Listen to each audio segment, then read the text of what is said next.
Agência do movimento e do servidor. Estamos no ar. Estamos no ar. Boa tarde, servidores. Boa tarde, internautas. Boa tarde a todos. Hoje nós temos a ilustre presença do professor Jorge Santos do Nascimento, o qual eu tive um prazer imenso, um prazer enorme de trabalharmos junto por esses estados, fazendo formação de servidores, fazendo formação de dirigentes de federações. O Jorge dando uma aula para gestores, para prefeitos, já foi secretário de Finanças, ele é da Bahia, é um baiano arretado, um baiano calmo, que eu tive um prazer enorme de conhecer, de trabalharmos juntos.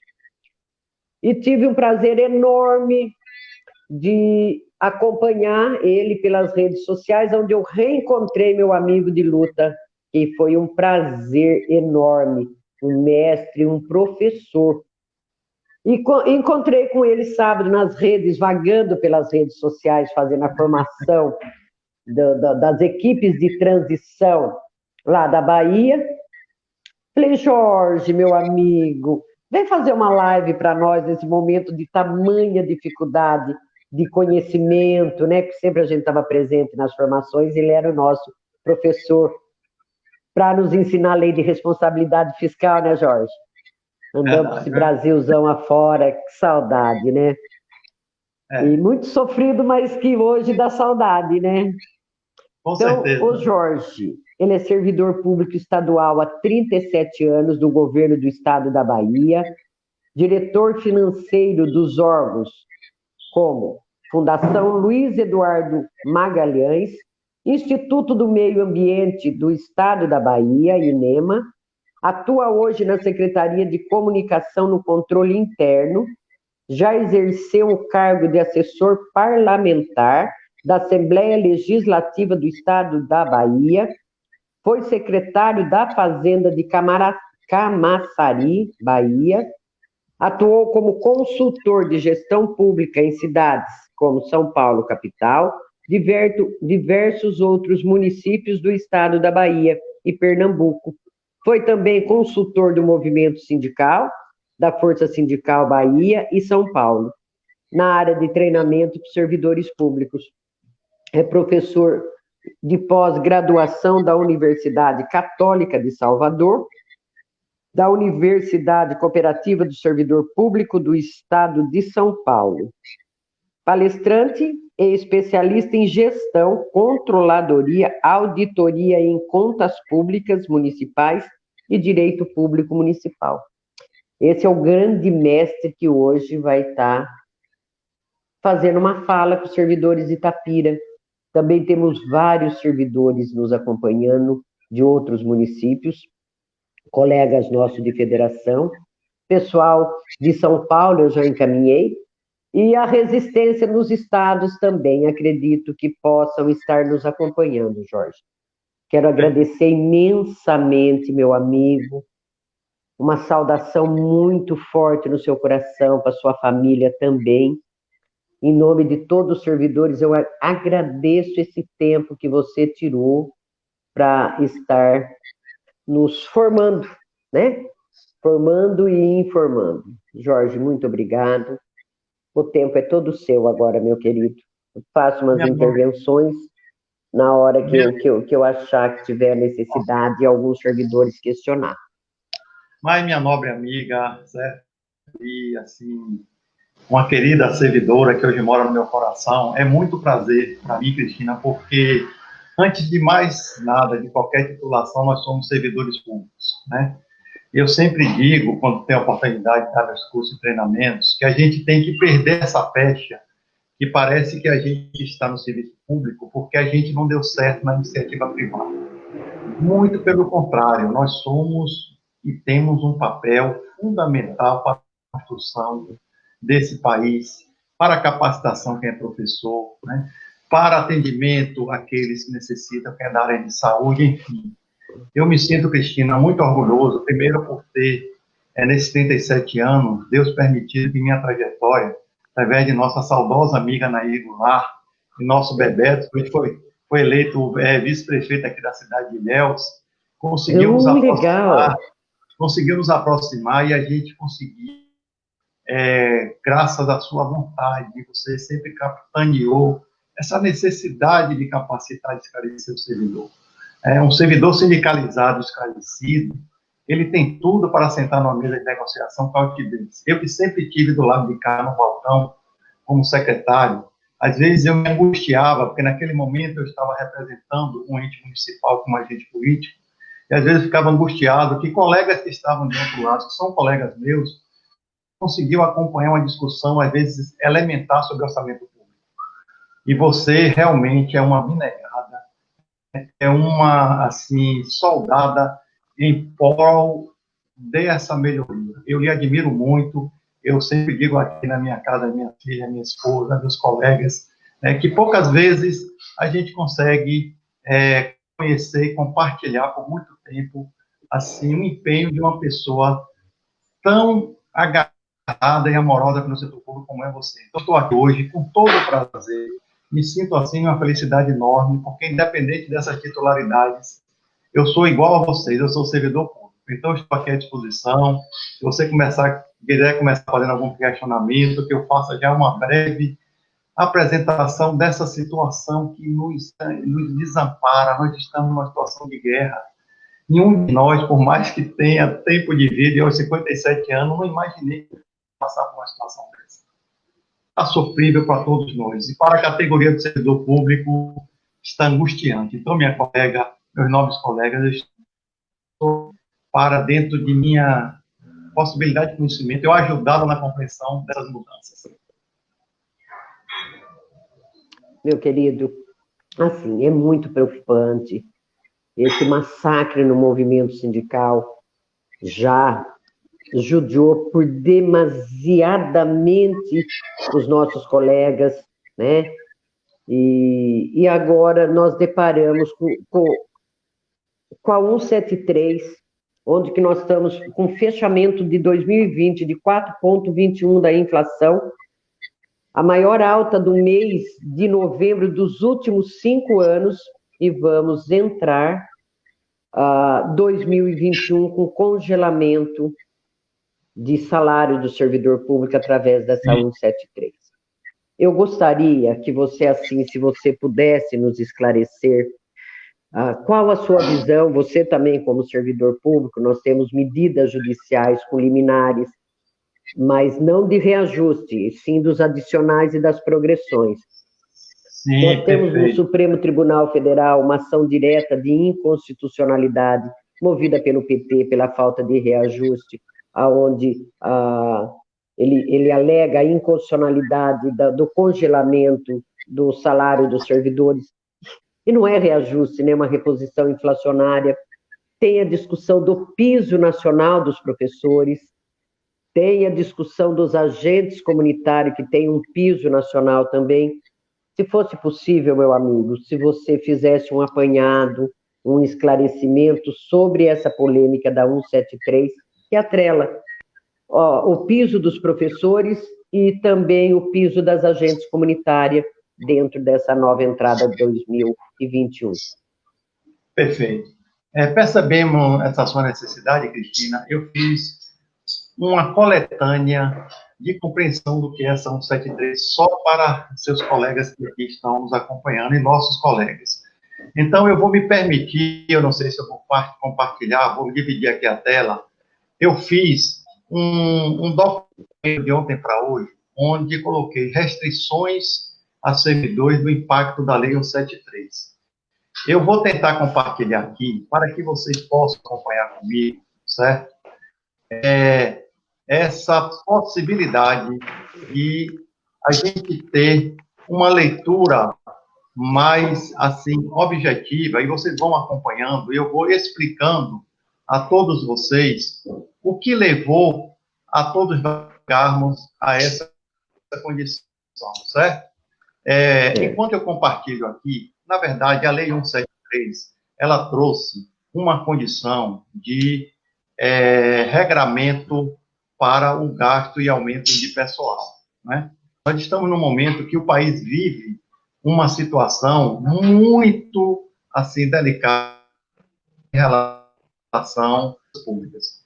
E, independente de partida ou de bandeira partidária, o servidor público, ele acaba sendo sempre aquele vilão no bom sentido. Olha, o gasto de pessoal extrapolou todas as condições possíveis da gente manter qualquer situação de melhoria para o servidor público. E aí, o que é que nós fazemos? Nós somos alvo desse tipo de situação.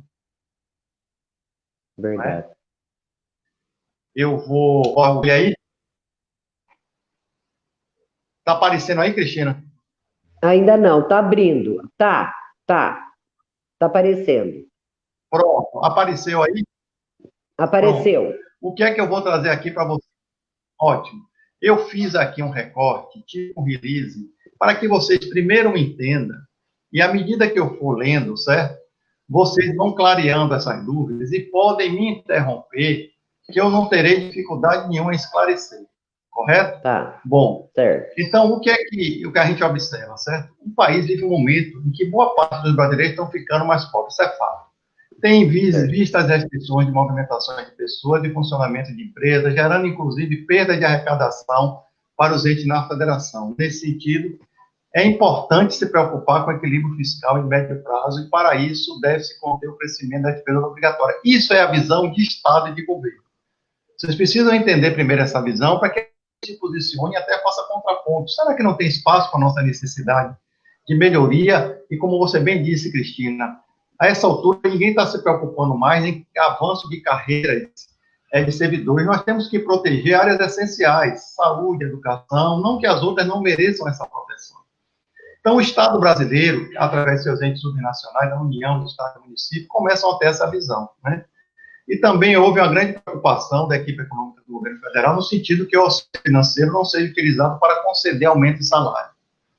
Este é o raio-x inicial onde nós nos encontramos, certo, assim envolvidos. Ora, a exceção para essa situação, e aí vocês acompanham, isso vai ficar à disposição de vocês, viu, Cristina? Eu fiz esse release ilustrativo, certo, comparativo, para que você tenha um norte e possa ratear com nossos colegas. Há uma ainda discussão muito grande, você bem colocou aí, a matéria no STF ainda litigando sobre o que pode e o que não pode. E a única exceção para a concessão de aumento de reajuste salarial refere-se aos profissionais da área de saúde e assistência social. Esta é a entrada lateral, quando eu digo entrada lateral, que nós, servidores públicos, os sindicatos, comandados muito bem por você, possam buscar um espaço, certo, de reajuste salarial. Desde que relacionada à medida de combate à calamidade pública decorrente da pandemia da Covid-19, cuja vigência e efeitos não ultrapassam a sua duração. E aí que está o nosso grande gargalo, né? Nós estamos no estado de exceção e, se resolver ou restringir, quem nesse espaço fiscal tem direito a tratar de movimentação de ajuste. Esse contexto ensejou a proibição de ações que amplia despesas com o pessoal até 31 de dezembro de 2021. Isso está posto lá no artigo 8º da Complementar 173, que é nosso maior tema hoje de discussão, e onde nós, no bom sentido, encontramos, como servidores públicos, o maior freio que possa nos trazer uma mobilidade que a gente possa ter este conforto de promessa de negociação de forma segura. E de lá o artigo 8º, que vocês já devem conhecer, mas eu preciso trazer isso de uma forma mais objetiva tecnicamente, que na hipótese de trata o artigo 65 da Lei Complementar 101, que é a LRF, o Distrito Federal e os municípios afetados pela calamidade pública decorrente da pandemia ficam proibidos até 31 de dezembro de 2021. Então, o texto ele é assertivo. Está proibido qualquer tipo de avanço nesse sentido, enquanto prevalecer o estado de calamidade pública. Bom, esse decreto legislativo número 6 de 2020 foi editado lá em fevereiro. Existe a possibilidade dele se estender?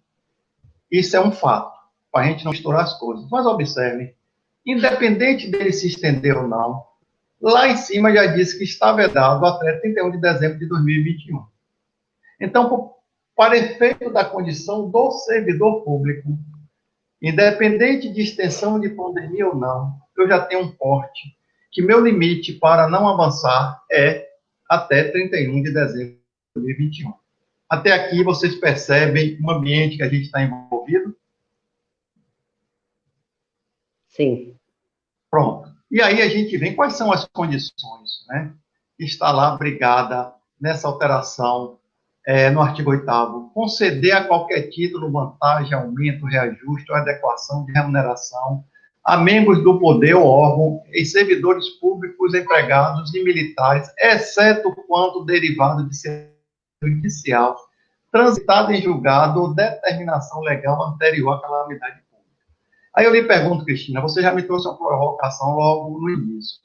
Esses casos que estão tramitando aí e descendo para a sua categoria que você comanda, essas sentenças que foram instituídas, elas estão antes ou pós calamidade pública?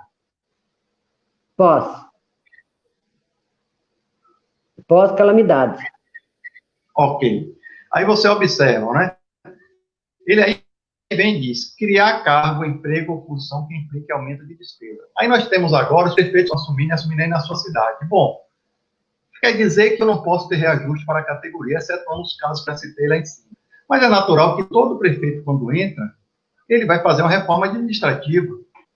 Ele nunca, principalmente se ele estiver opositor atual, ele vai trazer para dentro dessa realidade uma nova administrativa. Ora, se está vedado, certo? A questão da criação de cargo que implique aumento de despesa, ele, no mínimo, vai ter que reduzir os cargos que aí estão. Alterar a estrutura de carreira que implique aumento de despesa. Aí eu tenho o exemplo do professor municipal, eu tenho o exemplo do agente de saúde, né, que está numa linha de frente muito angustiante, eu tenho o exemplo daqueles que atuam na área social para mitigar esse risco da pandemia. Essas pessoas são oriundas de carreira. Muitas vezes eu preciso até atender um direito que ele tem, que é um avanço horizontal ou vertical. E eu me deparo com a pandemia, e esse servidor que está atuando na área de saúde, eu posso movimentar ele na estrutura de carreira, eu tenho que ir, certo, para o escopo inicial, que diz lá em cima, que excetuando os casos daqueles que trabalham nessa área. E os que não trabalham? Essa linha de corte que a gente tem que começar a transitar para a gente entender o que a gente pode levar para uma situação de discussão saudável numa relação entre categoria e poder. Admitir ou contratar pessoal a qualquer título, ressalvar as condições de cargo de chefia, de direção e assessoramento, carrega aumento de despesa. Ora, observe que até aqui, quando a gente entra nesse ambiente de cargo comissionado, ele só admite se Jorge Nascimento for exonerado e Cristina for nomeada. Aí a posição toma então gasto. Mas se Jorge Nascimento trabalha no setor de pessoal e vai precisar de um cargo nomeado para auxiliar, porque ele está com uma demanda espavedada. E aí ele vem e diz as posições decorrentes das vacantes, cargos efetivos ou vitalícios, as contratações temporárias de no inciso 9 do artigo 37, que são aqueles contratos dos regimes especiais de direito administrativo, né? As contratações temporárias para a prestação de serviço militar e as contratações de alunos de formação de militares. Realizar concurso público, exceto para a reposição de vacâncias prevista no inciso 4. Aí a gente volta para lá para o inciso 4. Né? Quais são os casos de reposição, né, de concurso público? Vocês observem que o público não está proibido, e muita gente começou a trazer para essa discussão que não pode mais fazer concurso público. Não é verdade? Criar ou majorar auxílios, vantagens, bônus, abonos, verbas de representação, o benefício de qualquer natureza, inclusive de cunho indenizatório em favor dos membros do poder do Ministério Público, da Defensoria Pública e de servidores, empregados públicos e militares, ou ainda seus dependentes, exceto quando derivado de sentença judicial transitada em julgado ou determinação legal anterior à calamidade. Observe que a lei só abre um espaço para essas ações que são judicializadas anterior à pandemia. É porque Mas transitar em não, julgado. pode questionar. Pode colocar aí quem falou. Não, fui eu, Jorge. A hora que ela fala transitar em julgado, quanto tempo demora para uma ação chegar na sua finalização, Com certeza, certo? Cristina. Leva até anos, né? Né? Aí a hora que você fala da transitou em julgado, então ela não está pegando essa lei 173. Pois é. Aí vamos, o que é que diz o inciso? Olha o que ele diz aqui, ó. Criar, majorar, auxílios, vantagens, bônus, abonos, verbas de representação ou benefícios de qualquer natureza, inclusive os de cunho indenizatório, em favor dos membros, aí tem os poderes, certo? Ou ainda seus dependentes, exceto quando derivado de sentença judicial transitada em julgado ou de determinação anterior à calamidade pública. Eu entendi seu raciocínio. Você quer se estabilizar aqui nesse trecho, exceto quando devido de sentença judicial transitada e julgado, correto? Isso. Pronto. Aí, o que é que a gente observa nisso aí? Essa sentença, ela pode ou cair agora, na situação de calamidade, ou ela pode cair posterior à calamidade. Vamos supor que o decreto legislativo encerrou em 31 de dezembro de 2021, ou perdão, de 2020. E essa sentença vá para o exercício seguinte, correto? É dentro desse espaço que sua colocação vem a esclarecer aos colegas que estão nos vendo. Não é? Porque há muito, Cristina, assim, essa discussão de que essas ações que são derivadas de sentença judicial já transitada em julgado se incorporam ou não no benefício do servidor público. Isso, inclusive, tem sido matéria de discussão, não na esfera judicial só, mas em alguns movimentos com relação ao gasto de pessoal pelos órgãos de Tribunal de Contas, que tem municípios, inclusive, certo? Eu já observei isso em conversa com alguns colegas meus, que fizeram esse movimento, inclusive, de já estar pegando decisão que já foram exaradas na última instância e já está atribuindo a servidores, não só da área da saúde, da área da ação social, como também da área de atividade meio, técnico administrativo, assistente administrativo. E aí a lei vem e diz, contar esse tempo como período, deixa eu voltar aqui que eu pulei um pouquinho, certo?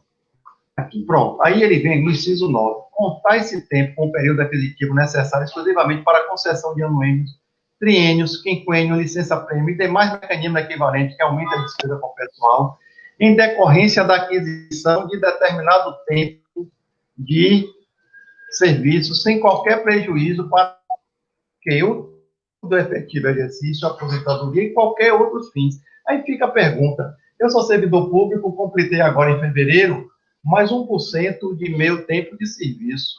Mas demorou tanto o processo para reconhecer, e isso vai gerar um aumento de gasto de pessoal. O setor de RH implanta ou não implanta esse 1% do meu salário? Essas são as questões, né, que deixaram, assim, uma nuvem cinzenta e pairando muitas dúvidas. Eu, por exemplo, confesso a vocês que eu fiz 37 anos de serviço público agora em junho e meu 1% a mais foi justamente adicionado no mês de junho, quando eu completei mais esse direito como servidor estadual. Então, você observa, né, que assim, a lei, ela é muito objetiva em algumas coisas, e ela, como qualquer legislação, deixou muitas coisas ainda em situação de questionamento. Aí ele vem o primeiro e diz, o disposto no inciso 1, 4, 7 e 8 do caput deste artigo não se aplica à medida de combate à calamidade pública referida no caput, cuja vigência dos efeitos não ultrapasse a sua duração. Aí nós temos que recorrer a todos esses incisos que eu comecei a ler e ver onde é nessa disposição do parágrafo único que eu estou enquadrado ou não.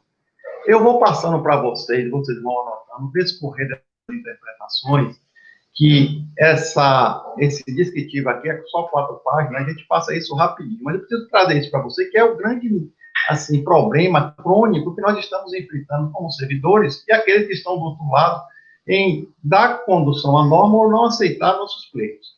Aí vem o parágrafo 3º e diz: a lei de diretriz orçamentária ou lei orçamentária anual poderá conter dispositivo de autorização que verse sobre a vedação prevista nesse artigo. Esse artigo, desde que seus efeitos somente sejam implementados após o final do prazo fixado, sendo vedado qualquer cláusula de retroatividade.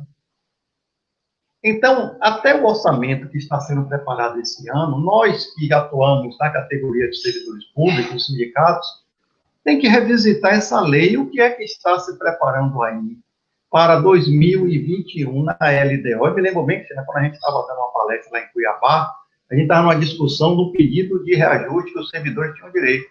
E nessa Assembleia se discutia, encontro, em que momento eu devia o parlamento.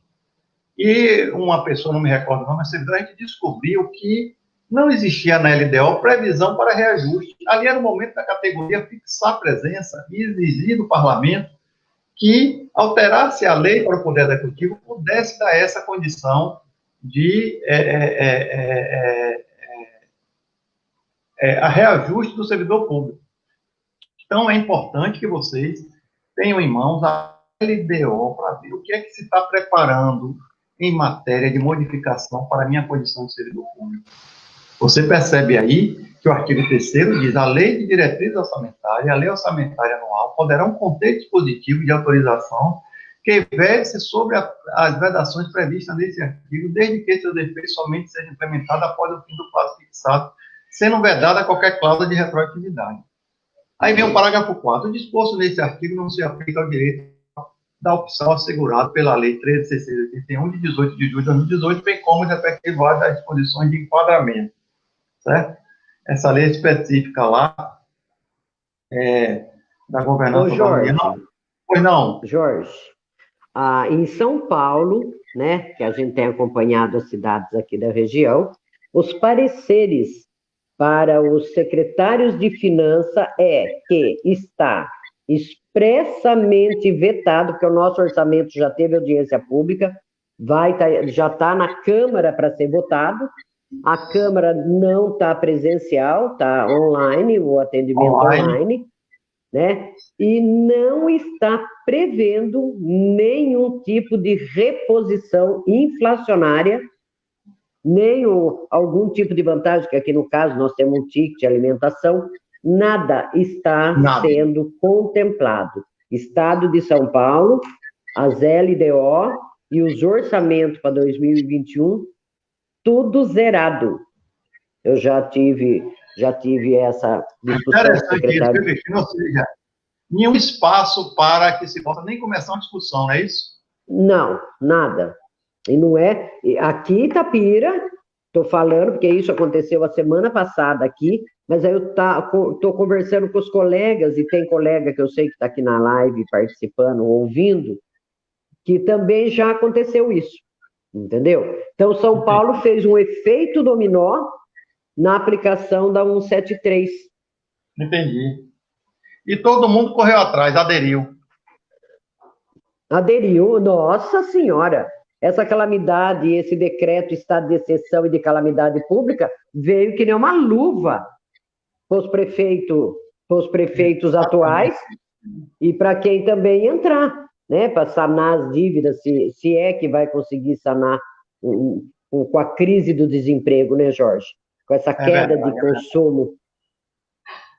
Cristina, isso é assim, uma posição assim, muito dura, né, para qualquer possibilidade que a categoria almeja, não é verdade? Verdade. Bom, aí... Ô, Jorge, deixa eu perguntar mais uma coisa para você. Pode questionar, viu? Você aí nessa... É como você diz, eu identifiquei alguns municípios da região norte, eu olhei uma LDO, certo? E alguém resolveu lá, não sei se na Divertir também, eu sei que está tramitando no parlamento, colocar a previsão para reajuste, né, interpretando um pouco de forma suave esse dispositivo da Lei 173. É por isso que essa experiência é boa a gente ir acumulando, mas pode perguntar. A hora que você falou dos regramentos dos gastos, que está definido nessa lei da 173, você falou da exclusão da área de saúde e da área da promoção social. Ele está excluído da vedação de fazer alguma progressão, algum reajuste, alguma coisa, foi isso? Foi isso. Nós vamos ver lá adiante, certo? Tá. Eu trouxe para vocês aqui justamente primeiro os principais artigos que nos afetam. Aí ele vem lá, né, no parágrafo 5º, e diz: o disposto no inciso 6 do caput desse artigo não se aplica aos profissionais de saúde e de assistência social, desde que relacionados a medidas de combate à calamidade pública, referido no caput, cuja vigência de efeitos não ultrapasse sua duração.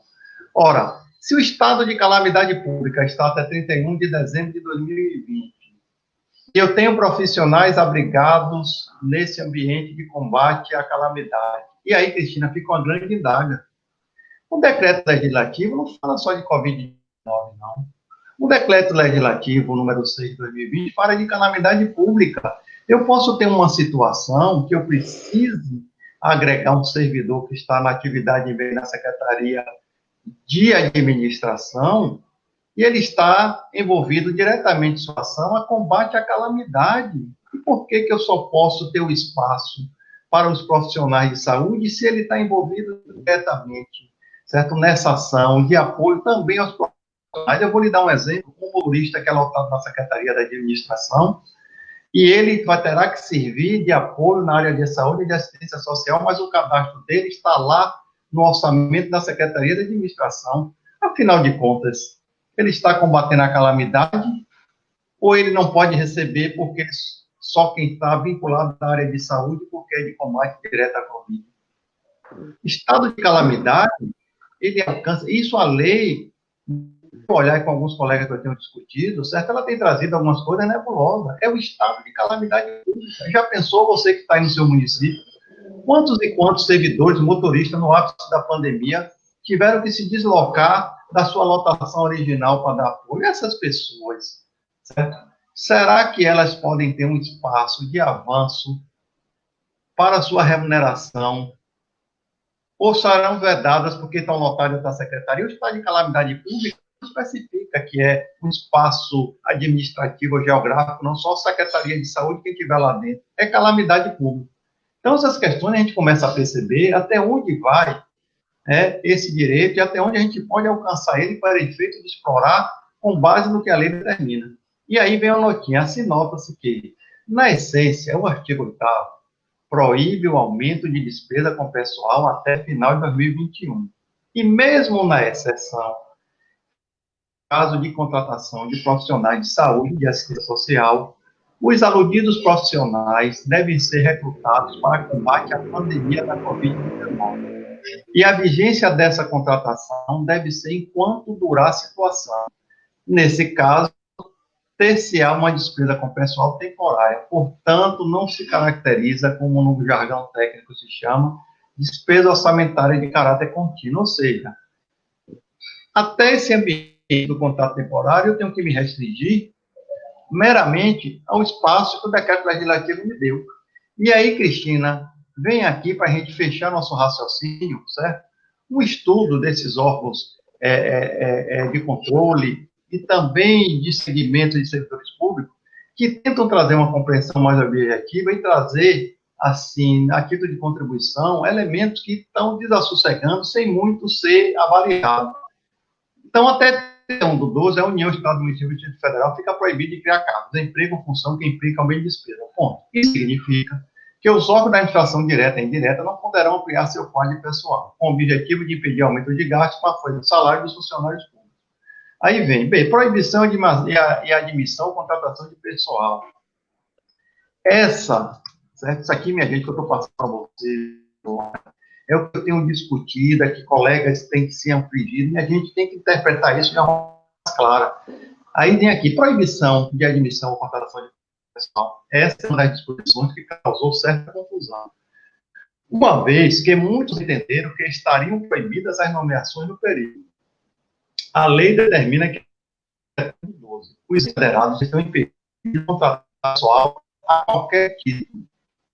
Ocorre que essa proibição conta com diversas ressalvas contidas na própria lei que tornaram possível a contratação de funcionários públicos nas seguintes situações: para a reposição decorrente de vacância, aqui já é uma tratativa conceitual de tudo aquilo que a gente viu nos artigos, existindo os cargos vagos, efetivos ou vitalícios, é possível a nomeação de servidor para ocupá-lo, repondo a vaga do servidor preterido.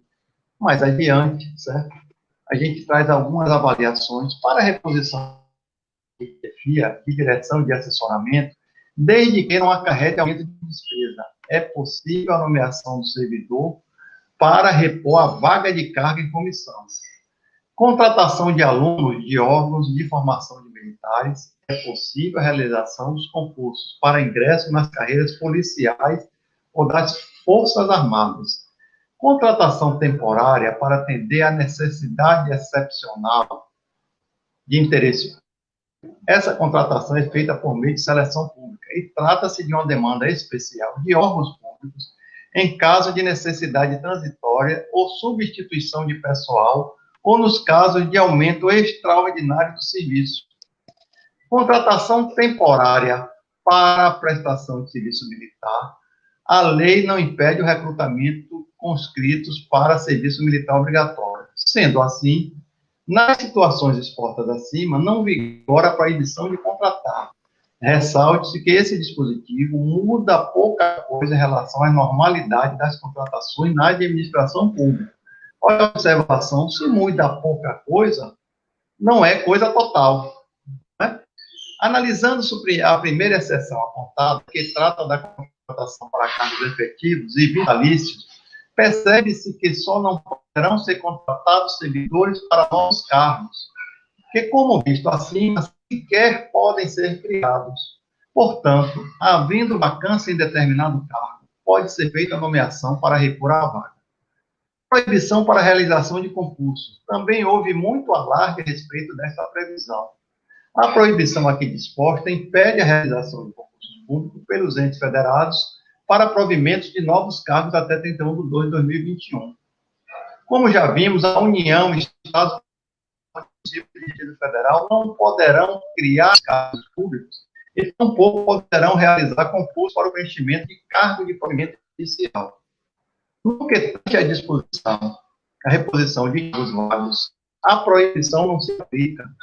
Os entes poderão realizar concursos para preencher vacância de cargos que se encontrem vagos por conta da exoneração, morte ou aposentadoria dos servidores que os ocupavam anteriormente. Ressaltar que essa proibição também altera pouca coisa em relação ao que já ocorria na maioria dos certames do país. Os concursos públicos, via de regra, são feitos para preenchimento de cargos de vacância, inclusive os concursos que contam com as vagas apenas para cadastro reserva. E aí, eu faço questão de relatar isso, porque isso eu trouxe para a gente ver, vai ficar com vocês, mas para a gente agora, porque o tempo dela é muito remoto, eu tenho que trazer a ideia central, o conjunto, certo? A visão, o que está se pecando com isso, para a gente agora fechar, certo? Quando eu terminar aqui, já está chegando no final, esse recorte, a gente vê esses casos que vocês me chamaram para contribuir. Um concurso para provimento de cargos novos ocorre para aumentar a estrutura do órgão ou é decorrente da criação de novas carreiras, porque não é tão usual quanto os concursos para reposição de vacâncias.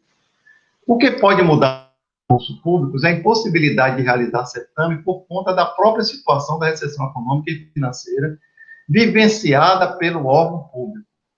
Nessa situação, o órgão pode acabar remanejando os servidores temporariamente para evitar o gasto com a realização de concurso. Aí já entra questões de governança local. Essa possibilidade seria exclusivamente por questões orçamentárias, não por conta de uma imposição prevista na lei complementar.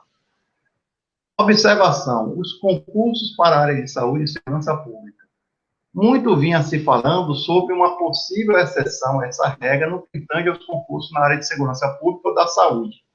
Mas a lei não trouxe qualquer previsão nesse sentido. Sendo assim, vale a mesma regra, somente poderão ser realizados concursos para preenchimento de vacância, mesmo na área de saúde e segurança pública. A segurança pública é um problema de Estado, não é nosso. Aí, questões dos guardas municipais, que muitos tratam ainda com servidores da administrativa, outros tratam na área de segurança. Mas, enfim, outra discussão. Suspensão de prazo de validade dos concursos públicos. Os concursos públicos têm validade de no máximo 2 anos, provável por mais 2 anos. Esse dispositivo, se suspender esse prazo dos concursos realizados e homologados até 20 de março de 2020 no âmbito só do governo federal. O prazo durará até o término do período da calamidade pública. Atente-se ao fato que o prazo dessa suspensão não dura até 31 de dezembro, como o restante dos dispositivos da lei complementar, mas até o fim do período da calamidade, que até então vigorará até 31 de dezembro de 2020, podendo ser prorrogado. Com o término do período de calamidade pública, tais prazos voltarão a correr normalmente. Isso significa que as pessoas aprovadas em concursos federais na administração direta e indireta, qualquer um dos poderes prorrogados, até essa data não precisam se preocupar, já que não ocorre risco de serem prejudicados com a expiração do prazo que sejam nomeados. Ou seja, muita gente está preocupada quando suspendeu aquele prazo que tem para tomar posse, para ser homologado. Isso guarda uma certa segurança na edição da lei. Quanto aos concursos que foram ainda não serão homologados após essa data, consideramos a eles não será aplicada a suspensão. Essa questão entra no âmbito da interpretação, provavelmente ainda será alvo de debates e de judicialização. Imaginem vocês. A lei complementar, certo? Aqui eu já estou chegando ao final, ainda impõe que a suspensão dos prazos deverá ser publicada pelas bancas organizadoras dos concursos nos veículos oficiais previstos no edital de concurso. Isso afeta os municípios, e aqui, Cristina, eu trago para vocês, juntamente, certo? Um roteiro geral do que vem acontecendo. Há muitas situações, certo, que a gente precisa parar para raciocinar e entender. A Lei 173 de 2020 não foi uma sentença de morte. Né? Agora, nós estamos espalhados. O que é que eu tenho percebido? Que nós estamos espalhados. Aí, em São Paulo, você já me trouxe um testemunho fundamental. Né? Assim, as prefeituras seguiram rigorosamente o padrão do Estado de São Paulo. Tem casos que eu olhei com alguns colegas esporadicamente, certo? Algumas resolveram pagar para ver. Né? Eu vou até pegar alguns estudos que me mandaram ali passar, porque tem situações que, como a legislação ela não é assim muito assertiva, algumas lacunas, alguns sindicatos e algumas entidades estão entrando nessas lacunas para buscar essas alternativas de abrigo a essa margem de possibilidade de melhoria nos vencimentos dos servidores públicos, nem que seja o mínimo possível. Então, minha amiga, quando eu fiz esse recorte, certo, eu procurei trazer justamente que essa lei, ela converge para questões de lei de responsabilidade fiscal, converge para questões do artigo 37 da Constituição, converge para questões que afetam o nosso Estatuto do Servidor Público. E isso acaba, assim, a gente não alinhando, e cada unidade da federação, você observa aí, você que é uma pessoa que tem trânsito, cada uma está indo para um caminho. Tem hora, Cristina, que a gente não sabe até se o caminho que a gente preparou com todo o aparato jurídico é consistente com a qualificação, a gente já começa a admitir da dúvida. Espera aí, se eu pudesse escapar pela outra via. Então, eu acho, viu, Cristina, que o nosso grande desafio, eu não sei se os colegas concordam comigo, será 2021, porque nós estamos patinando, amiga, de março para cá. Quando saiu a medida provisória, que depois virou lei, só aí nós perdemos 90 dias, não é verdade? Que a gente não sabia se a medida provisória, o parlamento ia derrubar, né?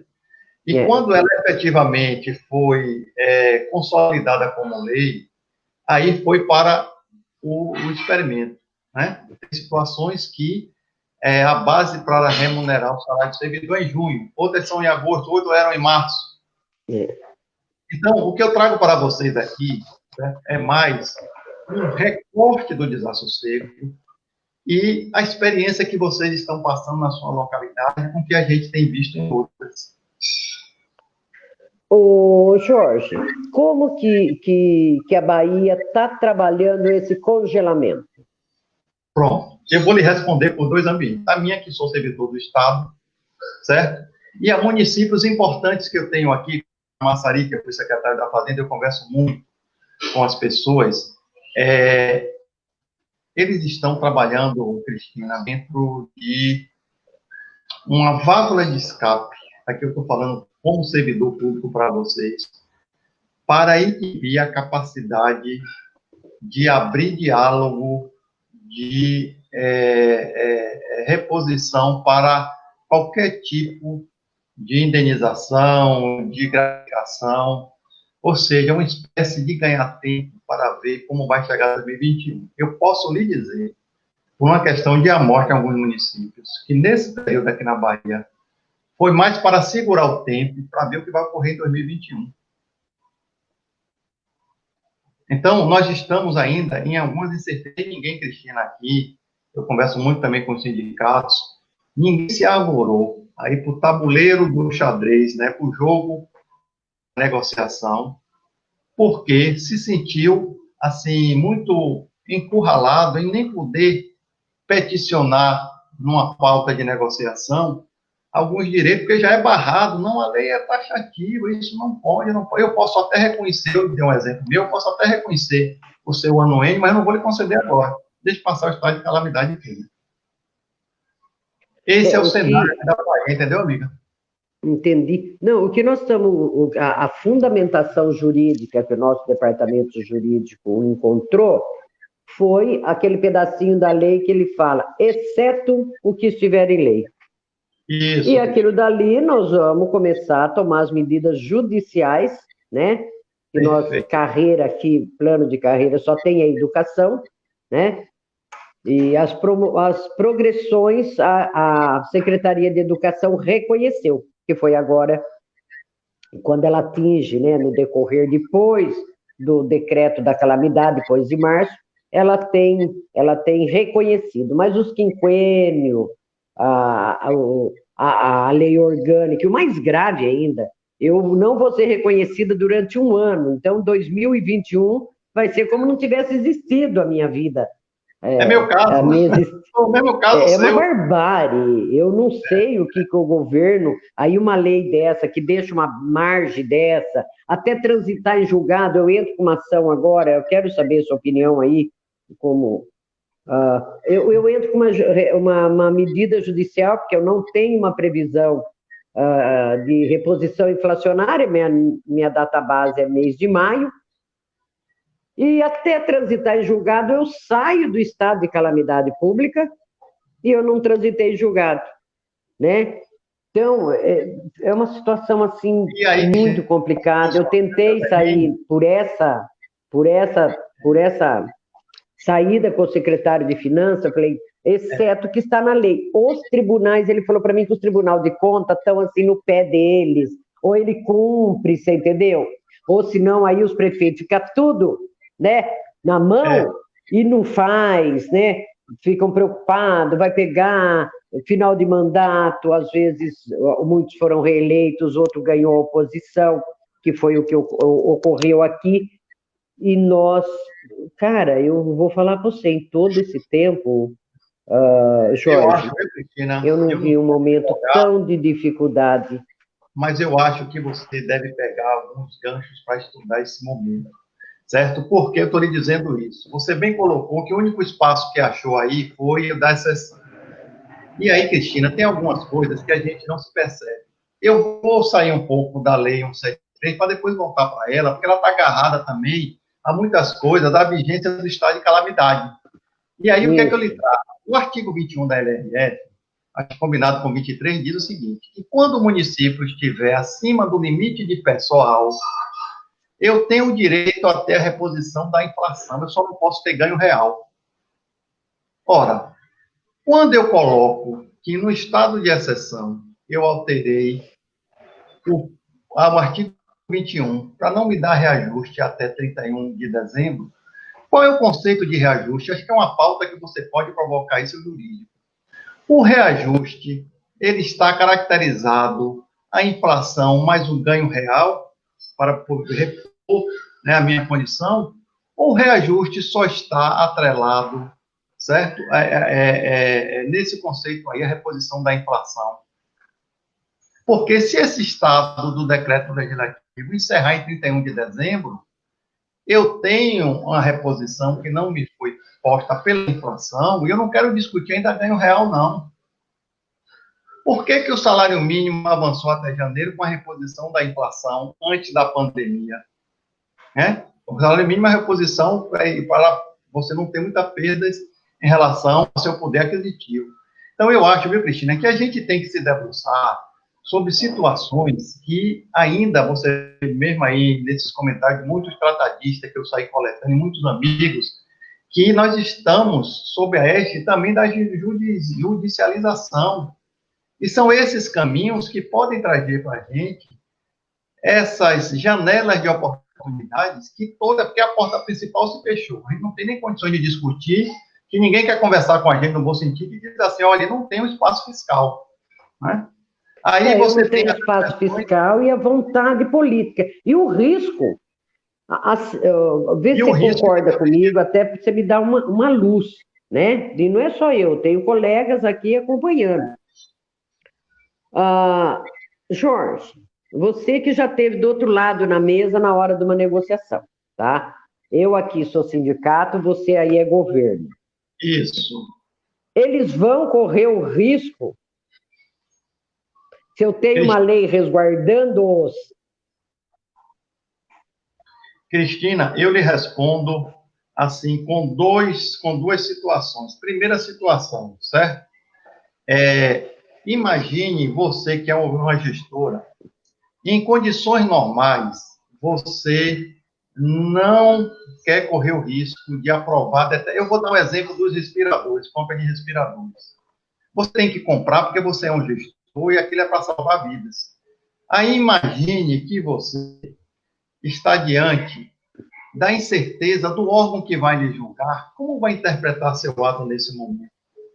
Será que daqui a 6 meses, quando sua conta cair, na minha análise como órgão de Tribunal de Contas, como é que eu vou interpretar o seu ato naquele momento, passado um ano depois que essas contas são publicadas, entregues ao órgão de controle, mas só são julgadas muitas vezes 6 meses ou um ano depois?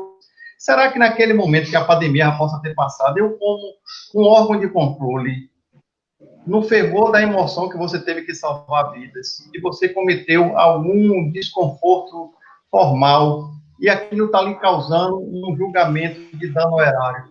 Quando eu volto para a Lei 173, tudo que eu tenho visto de colegas meus que continuam no exercício do poder, ninguém quer se arriscar não, Cristina, mais pela incerteza de como vai ser julgado, do que pela certeza que deve ser feito. Tem muitos até que concordam em algumas situações de, no advento da dúvida, certo, ter um parecer que possa permitir esse tipo de conformidade negocial. Mas ele não está só preocupado em ter um parecer que o conforte. A preocupação maior que eu percebo é na hora quem é o juiz que vai me julgar. Quando eu digo juiz, é o Tribunal de Contas. Nesse momento é meu juiz, ele que vai analisar minhas contas. Porque se eu tiver uma conta rejeitada, eu vou ficar inelegível. Então, amiga, pelo que eu estou sentindo, eu não vejo... judicialização na cabeça, Jorge. Cristina, eu não vejo ninguém, por mais sensato que seja, certo? E eu que já estive do lado de cá, para toda a minha vida, ninguém quer se arriscar não, viu, Cristina? Ninguém. Isso eu já lhe digo, não só gente daqui da Bahia, como de outros municípios. Eu estou vendo, São Paulo está assim, é uma pólvora, entendeu? Jorge, para finalizar, que nós estamos estourando antes que acabe o tempo nosso do programa. Saúde ser o salvo, eu estou salva as agentes comunitárias do piso nacional, que foi ontem, foi decretado o novo piso nacional 1.550 das agentes comunitárias. Então, salvou. Professor, o piso nacional do professor. Boa pergunta. O que é que nós deparamos com o piso nacional? Nós temos duas situações. Ele é fixado, conforme a lei lá do Fundeb, né? No início do ano. Olha o paradoxo, viu, Cristina? O piso nacional, acho que hoje é 2.000 e alguma coisa, eu tenho que olhar aqui a legislação, e ele foi fixado, não existia pandemia.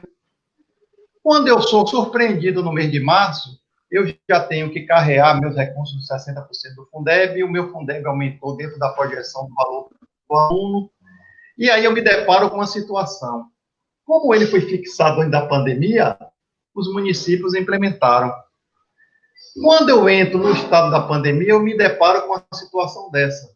Aí eu tenho um professor na sala de aula, né, que ele tem o direito a receber determinados avanços, mas eu digo, olha, você vai ter que esperar aí, porque eu nem posso lhe dar esse avanço com base no piso anterior, nem no atual que está vindo. Então, quanto ao piso, eu vejo a seguinte situação, que o piso que está vigente, ele está já sacramentado no início da gestão.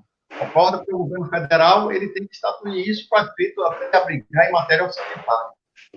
Eu só vejo o problema agora, Cristina, como é que o governo federal vai se posicionar a partir de janeiro de 2021, que está vedado isso aí? O piso vai ficar o mesmo? Ele tá caindo o valor do aluno, né?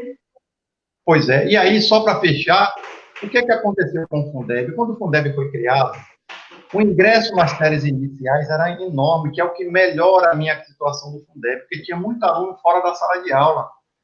Agora, a saída, certo, deles está maior do que o ingresso. Eu estou perdendo receita, porque eu já botei todo mundo na sala de aula, desde a criação dele de 1998.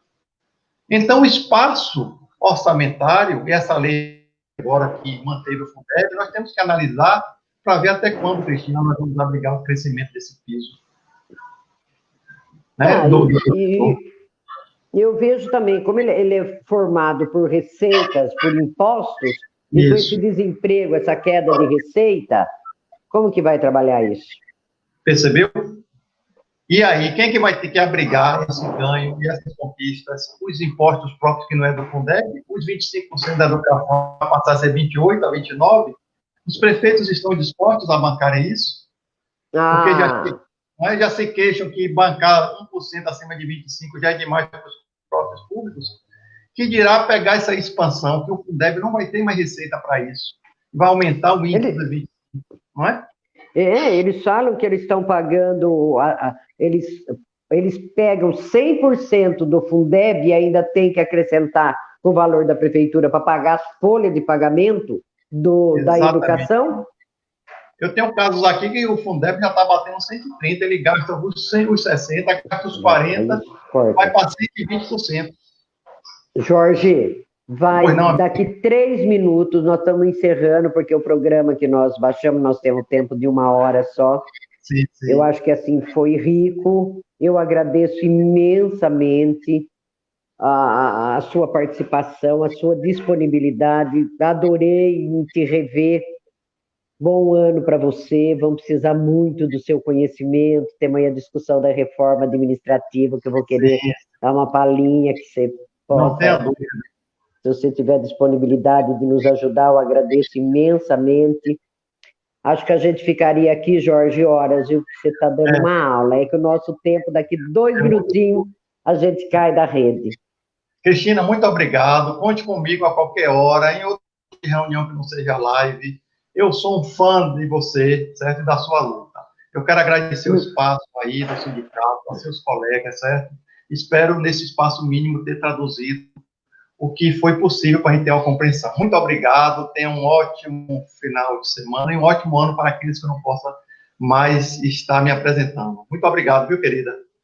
Obrigado você, Jorge, foi um prazer imenso te rever. A gente vai se falando. Muito obrigado, boa tarde. Boa tarde aos internautas, boa tarde, servidores. Exato, Jorge. Fica com Deus. Até mais.